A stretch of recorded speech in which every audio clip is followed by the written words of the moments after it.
Pasar mobil di segmen compact hatchback di Indonesia selama ini dikuasai oleh mobil-mobil dari Jepang. Nah, di samping saya saat ini sudah ada sebuah mobil dari Jerman yang akan ikut meramaikan pasar tersebut. Inilah dia VW Polo 1.2 TSI.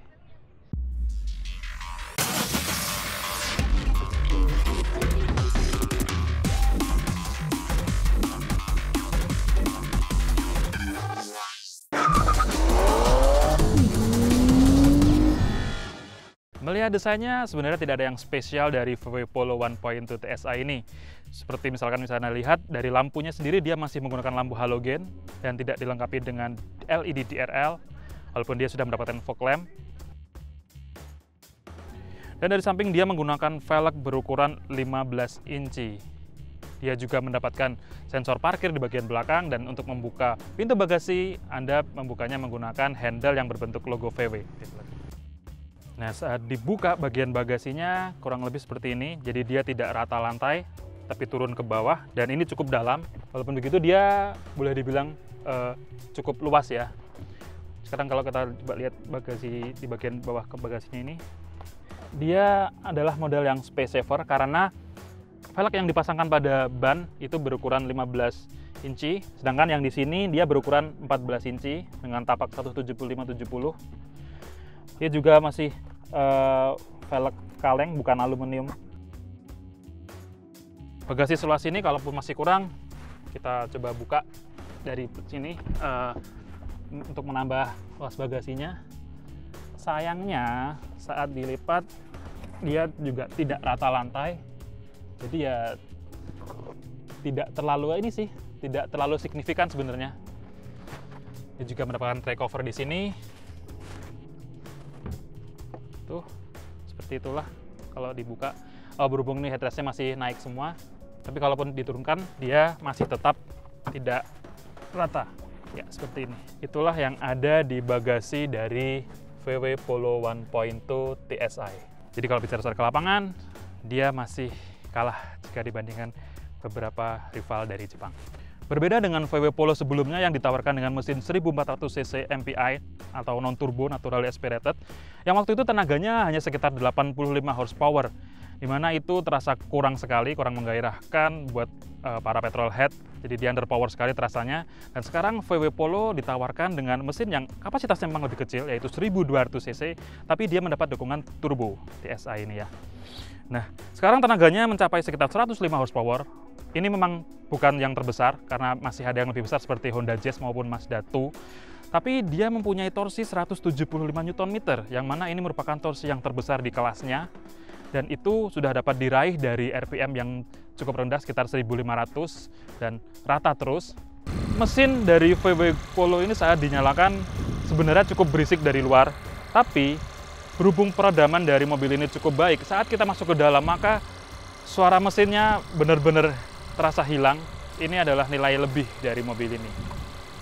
Nah, itulah kehebatan dari mesin VW Polo terbaru ini, dan kita akan lihat seperti apa nanti performanya saat di jalan ya.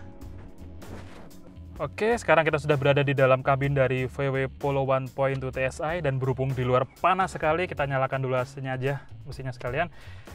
Dan dia masih mendapatkan kunci, jadi belum menggunakan start stop button. AC-nya sendiri digital, dan dia cukup banyak pengaturannya. Untuk head unitnya sendiri, dia masih menggunakan head unit yang biasa seperti ini, dan kalau dinyalakan dia masih monokrom. Tapi ini wajar sih, mungkin karena untuk menekan harga juga. Tapi head unit ini sudah bisa terkoneksi dengan beberapa mode seperti ada radio, lalu phone, segala macam di sini. Nah, kalau Anda lihat agak ke atas di sini, ada beberapa tempat tombol yang ini tidak ada. Jadi sepertinya ini juga dipangkas untuk mengurangi harga. Dan bahan material dari dashboardnya maupun door trimnya semuanya menggunakan material keras. Dashboard tadi dapat dikatakan dia cukup identik dengan Golf Mark 6. Begitu juga lingkar kemudi ini yang ada di sini yang berdesain flat bottom ini juga identik dengan milik Golf Mark 7. Yang mana pada palang kemudinya dia mendapatkan pengaturan untuk audio, MID, dan dia tidak mendapatkan pedal shift. Oh, masih.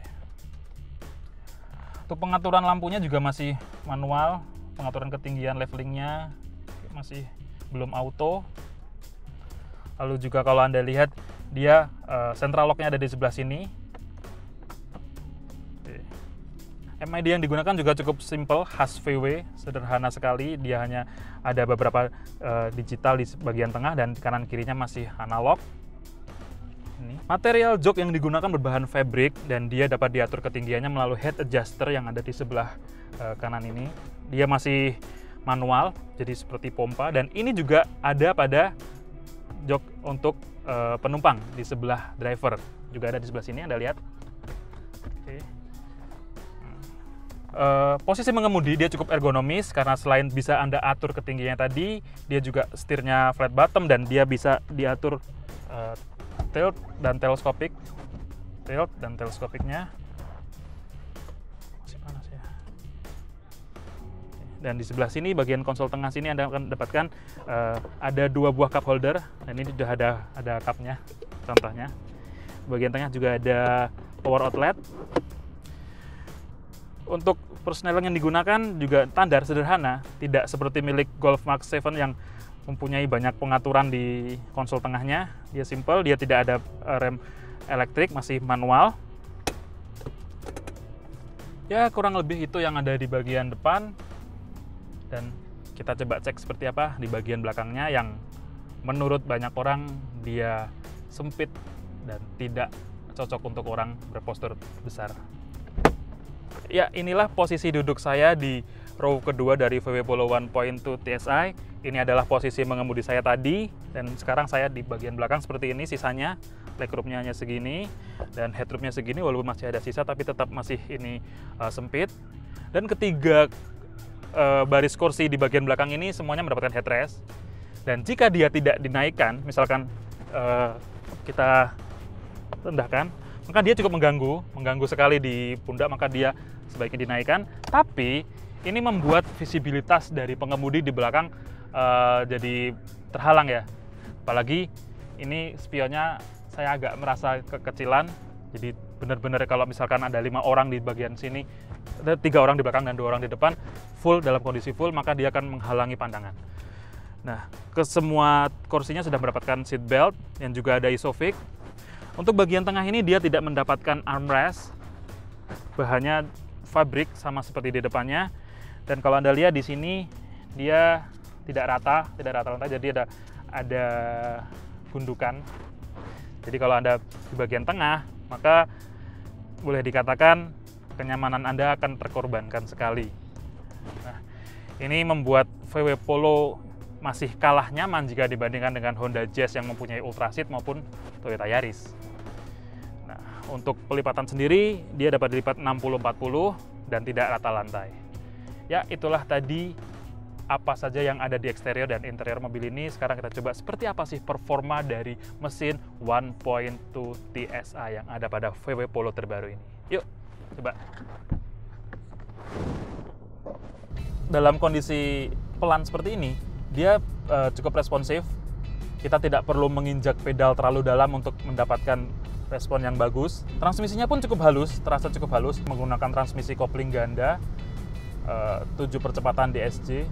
Barusan saya sudah mencoba untuk meng-kick down. Untuk di awal mungkin masih ada gejala sedikit lag sebelum dia mencapai RPM yang dibutuhkan, yaitu sekitar 1500 RPM untuk mendapatkan torsi maksimalnya yang rata hingga ke RPM atas. Tapi setelah dia mencapai RPM tertentu itu tadi, tenaganya langsung terasa keluar. Dan ini dia terasa smooth sekali. Bicara soal transmisi 7 percepatannya, dia juga dapat dioperasikan secara manual, tapi tidak seperti beberapa lawannya yang sudah memiliki pedal shift. Dia tidak ada pedal shift. Jadi jika Anda ingin mencoba untuk mengoperasikannya secara manual, maka Anda tetap harus memainkan tuas persnelingnya. Dan dia juga mempunyai mode sport. Saat dirubah ke manual pun perpindahannya juga masih tetap halus, masih sehalus saat dia dalam mode matic-nya.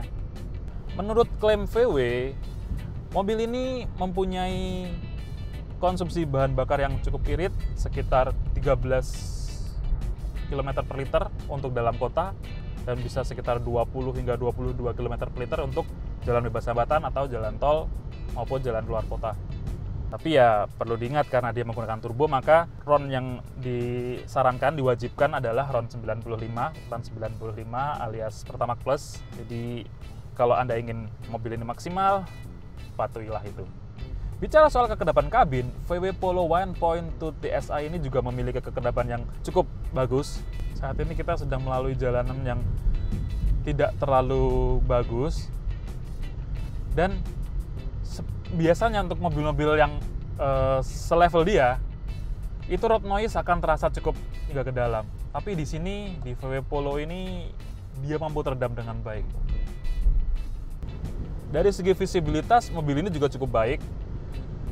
Pilar A-nya tidak menghalangi pandangan. Terus dia juga karena posturnya yang cukup compact dan tidak terlalu besar, maka boleh dikata visibilitasnya semua teraih. Untuk urusan suspensi, jika Anda sudah pernah menaiki VW Golf Mach 7, boleh dibilang mobil ini lebih empuk dari VW Golf Mach 7, tapi tetap lebih keras jika dibandingkan dengan Golf Mach 6. Tapi suspensinya ini masih tergolong nyaman, tergolong enak, dan jelasnya dia masih cukup kaku untuk diajak bermanuver, jadi Anda tidak perlu takut mobil ini mengalami gejala limbung yang cukup parah. Efek turbo yang dihasilkan pun juga tidak membuat mobil ini lalu mempunyai hentakan yang mengagetkan. Dia masih cukup smooth, halus. Jadi saat tenaganya keluar, dia tidak yang membuat kita jadi gitu. Tapi halus, benar-benar halus sekali. Kita menanjak terus, dan mobil ini tidak kehilangan tenaganya sama sekali. Ada sih beberapa momen di mana dia menurunkan giginya, jadi dia shift down tapi kayak lepas tenaga. Tapi so far ini nggak masalah. Sensasi berkendara yang dihasilkan oleh VW Polo 1.2 TSI ini membuat saya cenderung memaafkan kualitas materialnya, build materialnya yang membuatnya terkesan seperti mobil murah. Dan jika Anda adalah salah seorang yang lebih mengutamakan kenikmatan berkendara, maka VW Polo ini amat layak untuk Anda pertimbangkan. Tapi lain ceritanya jika Anda adalah orang yang memuja teknologi dan tetek bengeknya, maka mungkin Mazda 2 lebih cocok untuk Anda. Bahkan jika Anda lebih mementingkan kelapangan kabin, Toyota Yaris ataupun Honda Jazz rasa-rasanya menjadi pilihan yang lebih cocok. Dari hasil tes kita kali ini dapat disimpulkan bahwa VW Polo 1.2 TSI dapat menjadi salah satu lawan kuat bagi rival-rivalnya yang dari Jepang. Mobil ini menawarkan performa yang oke, fun to drive. Sayangnya memang dia memiliki kelapangan kabin yang cukup sempit dan build quality-nya yang standar. Tapi ya lawan-lawannya juga mempunyai hal yang sama sih. Selain itu, dia mempunyai harga yang cukup kompetitif. Di Jakarta, dia dihargai sekitar 259 juta rupiah on the road. Dan di Jogja, harga itu naik sekitar 20 juta menjadi 279 juta rupiah. Nah, kami berterima kasih sekali kepada VW Jogja yang meminjamkan VW Polo ini. Dan jika Anda berada di area Jogja dan sekitarnya dan ingin tertarik untuk mencoba impresi dari mobil ini, silahkan kunjungi langsung VW Jogja di Jalan Laksda Adi Sucipto. Untuk info lebih lengkap mengenai mobil ini, kunjungi website kami di www.autotainment.com, follow juga akun sosial kami di @autotainment, dan jangan lupa untuk like dan subscribe channel YouTube kami. Komentar-komentar Anda juga kami nantikan, silahkan sampaikan di bawah. Saya Dosan Alfian, sampai jumpa pada review-review selanjutnya.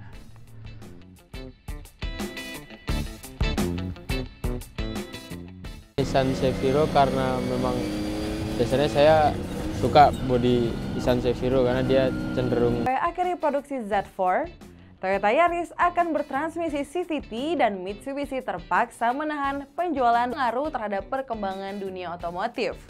Bersama saya Ula Bone, inilah Otostop selengkapnya.